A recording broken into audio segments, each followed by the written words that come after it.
तो मैं आपकी हिंदी की अध्यापिका ममता सिंह कक्षा 10वीं से हिंदी लोक भारती में से आज आप लोगों को दूसरे इकाई में से दूसरा जो आपका पाठ है दो लघु कथाएं का अध्यापन कराने जा रही हूँ। जो दो लघु कथाएं हैं, इसके जो लेखक है वो है नरेंद्र छाबड़ा जी।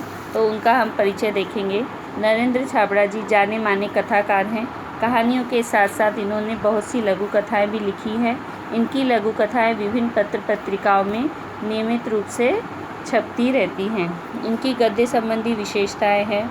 इन्होंने जो प्रस्तुत पाठ है इसमें दो लघु कथाएं दी गई है।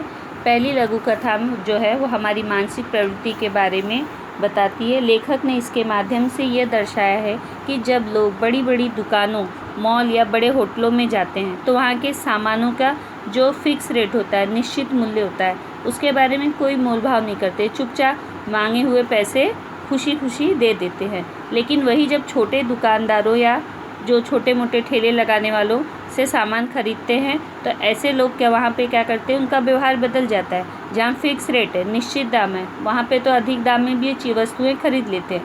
लेकिन जहाँ ऑलरेडी पैसे कम होते हैं तो वहाँ पे मोलभाव करते हैं और सोचते हैं ये और पैसे कुछ कम करके ले ले।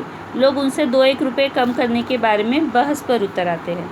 हमें इस मानसिकता को क्या करनी है, बदलनी है। ये प्रथम लघु कथा जो कंगाल है उसके माध्यम से बताया गया है।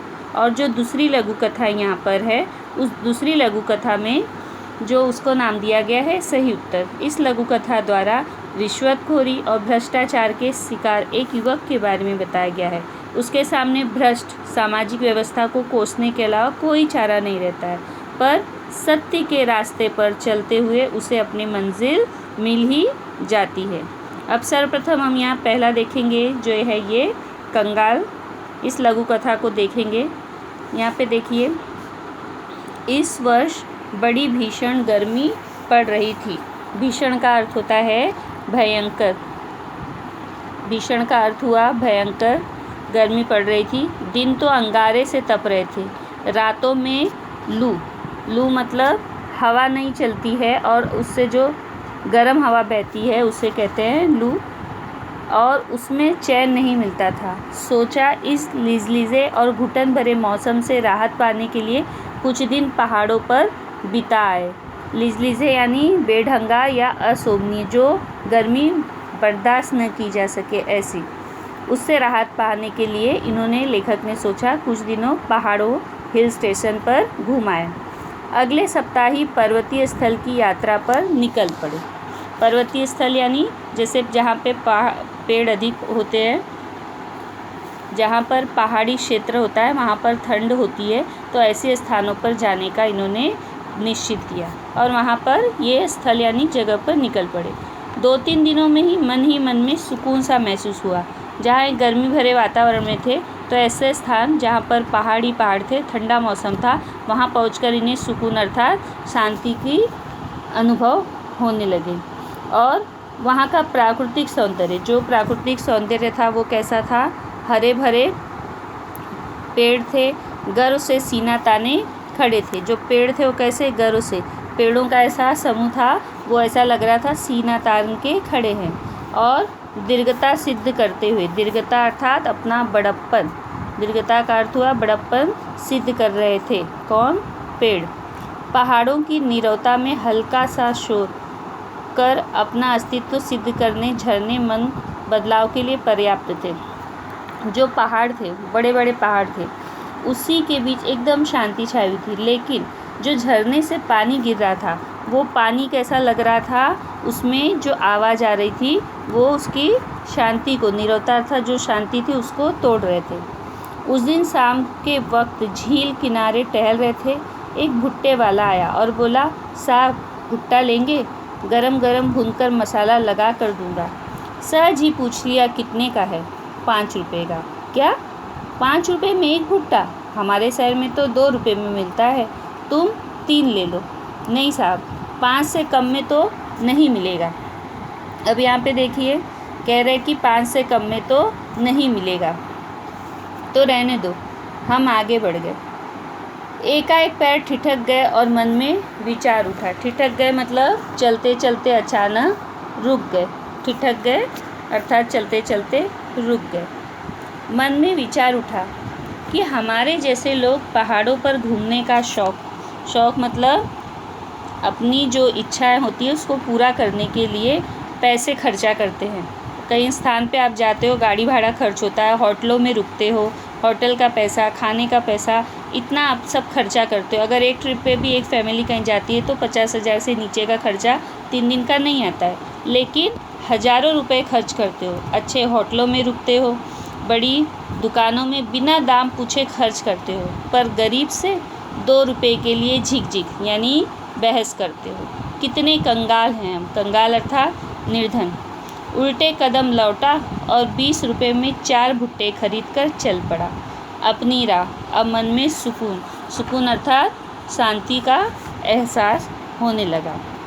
यहाँ पर ये जो पहली लघु कथा है कंगाल, इसके माध्यम से लेखक कह रहे हैं अक्सर आप देखिए ऐसा होता है, ये नहीं कि जो इंसान गरीब है वही पैसे कम कराता है। कई बार ऐसे व्यक्ति भी जिनके पास पैसा है, वो सक्षम है देने में, फिर भी वो क्या करते हैं, बड़े बड़े शोरूम में, दुकानों में जाते हैं, मॉल में जाते हैं, वहाँ पे भले कितनी भी महंगी वस्तु होती है वो उसे बगैर भाव ताव के खरीद लेते हैं, क्योंकि वहाँ फिक्स होता है, आप वहाँ भाव कर भी नहीं सकते हो। लेकिन जो छोटे मोटे दुकान होते हैं, ठेले होते हैं, वहाँ पे वो भाव ताव करते हैं। इसके लिए जो हम फिक्स भाव में ख़रीदने वाले व्यक्ति हैं, वहाँ पे हम उनसे भाव ताव करते हैं कि थोड़े कुछ पैसे और कम हो जाए, जो कि बहुत ही गलत है, जो कि हमारी मानसिकता को दिखाता है कि एक जगह तो हम अपने शान शौक़ के लिए हज़ारों रुपए लुटाते हैं, और उस गरीब व्यक्ति से, जिसको कि हमें खुशी से दे देना चाहिए कि अगर वो 2-5 रुपये कमा भी रहा है तो अच्छी बात है, उसे उसकी आवश्यकता है, तो हम वहाँ उससे बहस करते हैं और उसके हक़ के पैसे भी हम उसे नहीं देना चाहते हैं या कम करवाना चाहते हैं। ठीक है, यहाँ पे अतः लेखक ने इस लघु कथा के माध्यम से हमारी जो मानसिकता है उसमें परिवर्तन लाने के लिए हमें प्रेरित किया है। अब दूसरा हम देखेंगे, ये है सही उत्तर।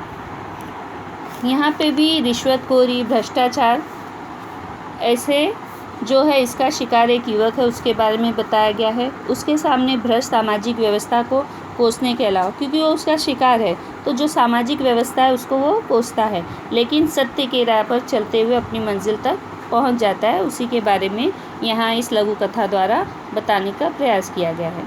अब हम देखेंगे अब तक वह कितने ही स्थानों पर नौकरी के लिए आवेदन कर चुका था। कितने स्थानों पर नौकरी के लिए आवेदन कर चुका था, मतलब आवेदन का अर्थ होता है किसी काम के लिए की जाने वाली प्रार्थना, यानी उसे नौकरी पाना था, उसके लिए उसने आवेदन किया था।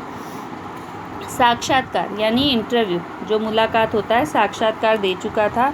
उसके प्रमाण पत्रों की फाइल भी क्या हुई, जो उसके प्रमाण पत्र की फाइल थी वो भी यहाँ पे इस दूसरी लघु कथा द्वारा लेखक ने बताने का प्रयास किया है कि किस प्रकार जो युवक है वो भ्रष्टाचार से, जो समाज में फैली हुई भ्रष्टाचार के वो विरुद्ध है, वो सत्य के रास्ते पर चलते हुए अपनी मंजिल को पाना चाहता है। तो यहाँ पर हम देखेंगे कि वो नौकरी के लिए आवेदन कर चुका था, यानी प्रार्थना पत्र भेज चुका था, और साक्षात्कार यानी जो मुलाकात होता है या इंटरव्यू होता है वह भी वो दे चुका था। उसके प्रमाण पत्रों की जो फाइल भी थी उसे सफलता दिलाने में नाकामयाब रही थी। कई बार होता है ना कि अगर बोलते हैं आप बहुत पढ़े लिखे हो, आपके पास फाइल जो आपके सर्टिफिकेट है, जैसे आपने ग्रेजुएशन कर लिया है, आपके पास कंप्यूटर के सर्टिफिकेट है, ये जब जो सर्टिफिकेट होते हैं उसके वजह से आपको क्या होती है, नौकरी पाने में सफलता मिलती है। लेकिन यहाँ पर क्या हुई थी, ये जो प्रमाण पत्र थे वो भी उसे सफलता दिलाने में नाकामयाब अर्थात असफल रह चुके थे। इसके वजह से भी उसे नौकरी मिलना मुश्किल हो रहा था, जबकि इसके विपरीत क्या होना चाहिए था, उसे नौकरी लग जानी चाहिए थी, लेकिन उसे नौकरी नहीं मिल पा रही थी। हर जगह भ्रष्टाचार, रिश्वत का बोलबाला होने के कारण योग्यता के बावजूद उसका चयन अर्थात उसका चुनाव या सिलेक्शन नहीं हो पा रहा था, जबकि चुनाव हो जाना चाहिए था। हर ओर से अब तक वह निराश हो चुका था। भ्रष्ट सामाजिक व्यवस्था को कोसने के अलावा उसके पास कोई भी जो था कारण नहीं था। लेकिन क्या है, यहाँ पर कोसना अर्थात वो जो सामाजिक व्यवस्था थी वो उससे घृणा करने लगा था, वह उसकी निंदा करने लगा था। आज फिर उसे साक्षात्कार के लिए जाना है, यानी कहीं इंटरव्यू के लिए जाना है। अब तक देश प्रेम, नैतिकता, शिष्टाचार, ईमानदारी पर अपने तर्कपूर्ण विचार बड़े विश्वास से रखता आया था, लेकिन इसके बावजूद उसके हिस्से में क्या आई थी? सिर्फ असफलता ही आई थी। साक्षात्कार के लिए उपस्थिति प्रतिनिधिमंडल में से एक अधिकारी ने उससे प्रश्न पूछा, भ्रष्टाचार के बारे में आपकी क्या राय है? कभी भी कोई नौकरी के लिए अगर कोई जाता है तो आपने देखा होगा एक व्यक्ति न होकर 3-4 अधिकारी होते हैं। तो ऐसे ही जब इंटरव्यू के लिए गया तो वहाँ जो प्रतिनिधिमंडल में 3-4 व्यक्ति थे, उसमें से एक व्यक्ति ने इनसे भ्रष्टाचार के बारे में इस युवक से उनकी राय जाननी चाहिए। तो युवक ने क्या कहा? भ्रष्टाचार एक ऐसा कीड़ा है जो देश को घून की तरह, घून क्या होता है? जो अनाज या लकड़ी आदि में जो लगने वाला कीड़ा होता है वो घून होता है की तरह खा रहा है। उसने सामाजिक व्यवस्था को चिंताजनक स्थिति में पहुंचा दिया है। सच कहा जाए तो ये देश के लिए क्या है? कलंक के समान है। कलंक अर्थात दाग है। कौन? भ्रष्टाचार।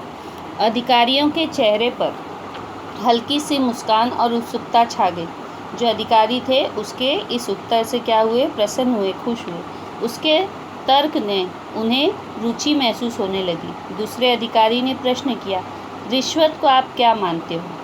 एक अधिकारी ने पूछा भ्रष्टाचार के बारे में, तो दूसरे अधिकारी ने पूछा रिश्वत के बारे में आपकी क्या राय है?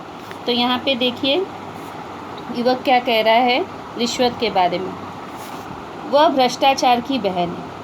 कौन? रिश्वत भ्रष्टाचार की बहन है।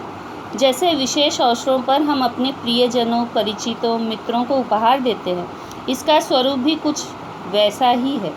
लेकिन उपहार देकर हम केवल खुशियों या कर्तव्यों का आदान प्रदान करते हैं, इससे अधिक कुछ नहीं। लेकिन रिश्वत देने से रुके हुए कार्य, दबी हुई फाइलें, टलती पदोन्नति, रुकी हुई नौकरी आदि में इसके कारण सफलता हासिल की जा सकती है।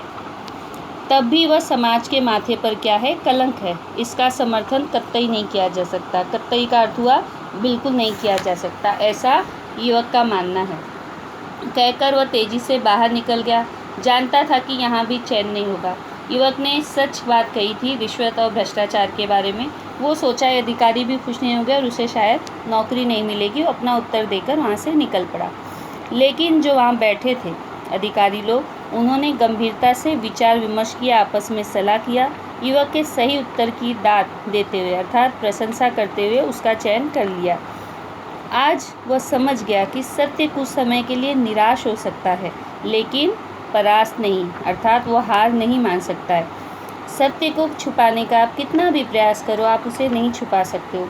एक सत्य छुपाने के लिए 100 झूठ बोलोगे, लेकिन वो सत्य सामने आकर ही रहेगा।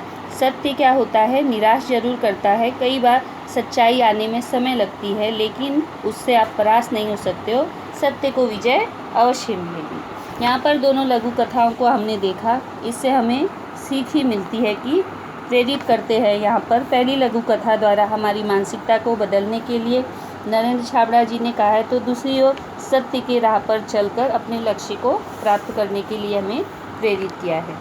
अब यहाँ पे शब्दार्थ है, मैंने अभी आप लोग को एक्सप्लेन किया, और ये सब है जो मैं आपको PDF द्वारा भेज दूँगी। आप लोग हिंदी की नोटबुक में लिखकर मुझे मैसेज करके भेजिएगा। अगर आपको कोई समस्या होगी, इससे संबंधित कुछ प्रश्न होगा, तो आप लोग मुझे पूछ सकते हैं। PDF द्वारा मैसेज करके मुझे पूछ सकते हैं। ठीक है, यहीं पे मैं अपना स्पष्टीकरण समाप्त कर रही हूँ। धन्यवाद।